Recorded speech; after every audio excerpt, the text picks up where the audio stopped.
अब साहब ईरान की जो कॉन्सुलेट मुंबई में है उनके द्वारा क्या कहा गया, उन्होंने बकायदा सोशल मीडिया पर, क्योंकि मुंबई में है तो उन्होंने मुंबई का एक वीडियो शेयर किया।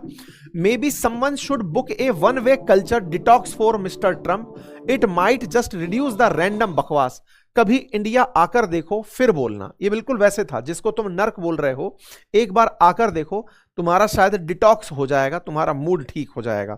इसमें एक वीडियो शेयर किया गया मुंबई का, काफी ज्यादा वायरल हुआ, जिसमें मुंबई के दोनों व्यू दिखाए गए, एक शहर और इसका इंफ्रास्ट्रक्चर दिखाया गया, कल्चर दिखाया गया।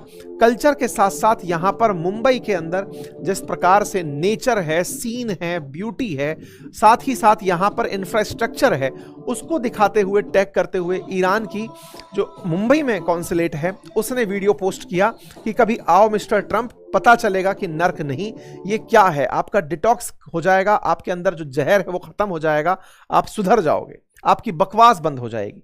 अब साहब जब मुंबई की जो कॉन्सुलेट है इंडिया, मतलब ईरान की जो कॉन्सुलेट मुंबई में है ईरान वालों की, उस पर रिप्लाई किया हैदराबाद वालों ने और कहा कि भाई मुंबई वालों तुम काय को क्रेडिट ले रहे हो, हैदराबाद आओ, कभी यहां आकर पता लगाओ। मतलब कि ईरान की कॉन्सुलेट्स आपस में एक दूसरे से बहस कर रही हैं, वो भी इंडिया के लिए, और मतलब वो बहस चल रहा है कि नहीं भाई इंडिया बहुत खूबसूरत है, अमेरिकियों को नहीं पता है, अमेरिका को इस तरह की बातें करने की गंदी आदत है।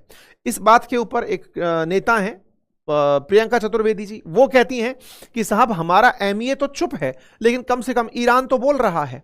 ऐसी तरह से तहसीन पूनावाला, तमाम लोगों ने अपने अपने प्रतिक्रियाएं इस पर दी कि सरकार तो चुप है लेकिन ये कम से कम ये लोग जो बोल रहे हैं इससे ही कम से कम ये तो पता चलता है कि भारत के लिए लोग कैसा सोचते हैं। ये सारी बातें संदेशों से निकलकर आना शुरू हुई। अल्टीमेटली सवाल वहीं खड़ा रहा कि भारत चुप क्यों है।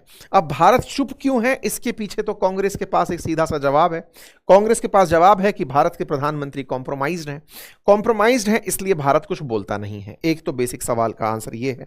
दूसरा पॉइंट ये कि भारत जानता है कि ट्रंप बड़बोले हैं और वो कुछ भी बोलते हैं, हर चीज के ऊपर अगर संज्ञान लेने लगे तो भाई साहब साल काटना और विशेष रूप से उनके साथ का समय काटना बहुत मुश्किल हो जाएगा। खैर, भारत की प्रतिक्रियाएं तो बिल्कुल जैसे थी, बिल्कुल सरकारी टाइप की, आधिकारिक प्रकार की रही। एक शाम होते होते एक मैसेज तैरने लगा जिसमें India is a great country colon Trump लिखा हुआ था। हालांकि यह सोशल मीडिया पर कहीं दिखाई नहीं दिया, ट्रंप के हैंडल्स पर नहीं दिखाई दिया, लेकिन कहा गया कि ट्रंप ने कहा है कि इंडिया ग्रेट कंट्री है, और ऐसा कहते हुए इस मामले को विराम देने का प्रयास किया गया। लेकिन ट्रंप के इस असल फ्रस्ट्रेशन का कारण क्या है? कल तो हमने बताया ही था कि अमेरिका के अंदर एक बिल आ रहा है जो बर्थ सिटीजनशिप को रोकने के लिए है कि भाई किसी बच्चे को जन्म से नागरिकता ना दी जाए, क्योंकि बहुत सारे भारतीय, लगभग 16 लाख भारतीय अभी तक वहां बच्चे जाके पैदा करने पहुंचे हैं बर्थ टूरिज्म के नाम पर, ताकि उन्हें अमेरिका की नागरिकता मिले। इसको तो उनका लोकल मुद्दा माना जाए, लेकिन फिर भी वो इंटरनेशनली ऐसा क्यों कर रहे हैं? उसके पीछे की बड़ी रीजन क्या है? आपको याद होगा बीते साल आपने और हमने रशिया यूक्रेन के मामले पर ट्रंप को खूब ज्यादा ट्रोल होते हुए देखा था। ट्रंप को बार बार मिस्टर पीस प्रेसिडेंट के नाम से लोग छेड़ रहे थे, कह रहे थे कि आप जिस युद्ध को बंद करवाने की कह रहे थे कि आते ही महीने भर में बंद करवा दूंगा, आप कुछ करवा नहीं पाए।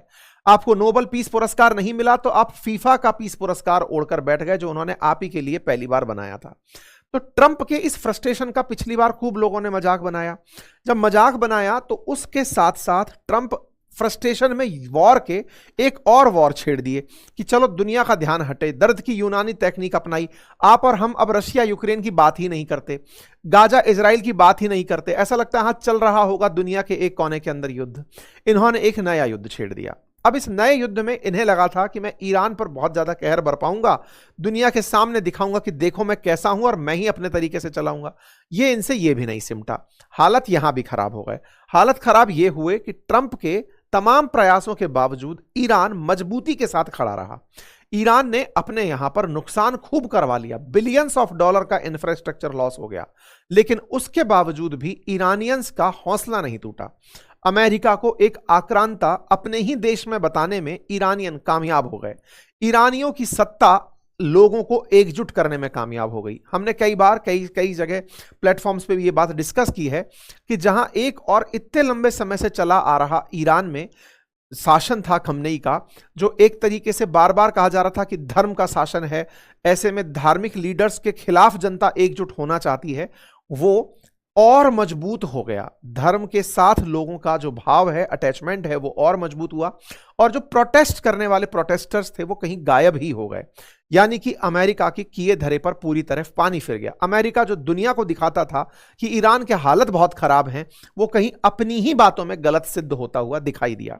परिणाम ये निकल कर आया कि ईरान के मामले में लगातार ट्रंप का पिछड़ते जाना ग्लोबल हंसी का पात्र बन गया। कैसे?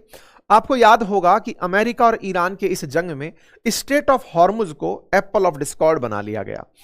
ईरान स्ट्रेट ऑफ हॉर्मुज से जहाज निकलने नहीं दे रहा था। बस इतना था कि मेरा नुकसान बहुत हुआ है, तो मुझे आप हर्जाना देते जाओ, जहाज निकालते ले जाओ। ट्रंप ने कहा कि नहीं, स्ट्रेट ऑफ हॉर्मुज पर टोल वसूली नहीं होने दूंगा। तो ट्रंप ने अपना एक ब्लॉकेड लगाकर खड़ा कर दिया। ट्रंप को लगा कि अब ईरानियन जितने भी लोग हैं वो अपने जहाज आगे नहीं भेज पाएंगे, तो मैं ईरानियंस को $500 मिलियन पर डे का नुकसान पहुंचाऊंगा। उस ब्लॉकेड से ईरान पूरी तरह तहस नहस हो जाएगा। लेकिन उन्हें जो गलतफहमी थी कि उन्होंने 159 पानी के जहाज ईरानियंस के डुबो दिए हैं, जिसके बाद ईरान की नेवल पावर पूरी तरह खत्म हो गई है, वो उनके लिए एक धोखा साबित हुआ। असल में ट्रंप ने नेवल ब्लॉकेड खुलवाने के लिए पाकिस्तान की मदद लेकर इस्लामाबाद में वार्ता रखवाई थी। पाकिस्तान की मध्यस्थता पर पहले ही किसी को यकीन नहीं था। दूसरी बार वार्ता के लिए अमेरिका और पाकिस्तान पूरी तैयारी कर बैठे थे, लेकिन ईरान की तरफ से आना ही मना हो गया। ईरान ने साफ इनकार कर दिया कि हम नहीं आएंगे। फ्रस्ट्रेट हुए ट्रंप ने अपनी ही तरफ से इस सीज फायर को अनलिमिटेड समय के लिए बढ़ा दिया। कहा कि जब वो आएंगे तब तक के लिए सीज फायर है, लेकिन मैं स्ट्रेट ऑफ हॉर्मुज पर ब्लॉकेड लगाकर बैठा रहूंगा। अर्थात मैं ईरान पर हमला तो नहीं करूंगा, लेकिन ईरानियन जहाजों को मैं नहीं निकलने दूंगा। ट्रंप को लगा कि वो ईरान को भूखा मार करके दुनिया के सामने राजा सिद्ध हो जाएंगे, ईरानियन सरेंडर कर देंगे। ईरानियंस ने इतने लंबे समय तक इतने प्रतिबंध झेले हैं कि उन्हें अपनी करेंसी का डिवैल्यूएशन लंबे समय से पता है, गरीबी में रहने की आदत विकसित कर ली है। लेकिन ट्रंप के इस हठी रवैये से स्ट्रेट ऑफ हॉर्मुज का कोई सॉल्यूशन नहीं निकला। एक तरफ इन्हें लग रहा था कि ईरान को इकोनॉमिक ब्लॉकेड दे देंगे, लेकिन इन्हीं के चाहने वाले जो जीसीसी कंट्री हैं, सऊदी है, यूएई है, बहरेन है, कतर है, कुवैत है, ये सब परेशान होने लगे। क्यों परेशान होने लगे? क्योंकि इनके यहां से भी तेल निकलकर नहीं पाया जा रहा है।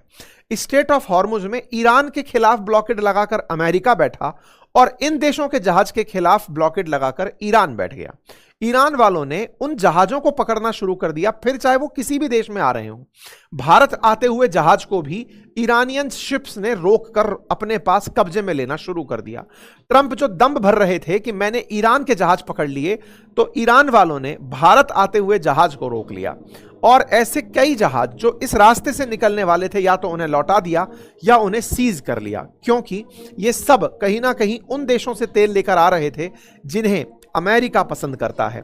बकायदा छोटी छोटी बोट्स लेकर के ये लोग मतलब जैसे मच्छर नहीं कूदते हैं पानी में, बिल्कुल वैसे छोटी छोटी बोट्स लेकर के ईरानियंस की IRGC ने कंट्रोल लेना शुरू कर दिया।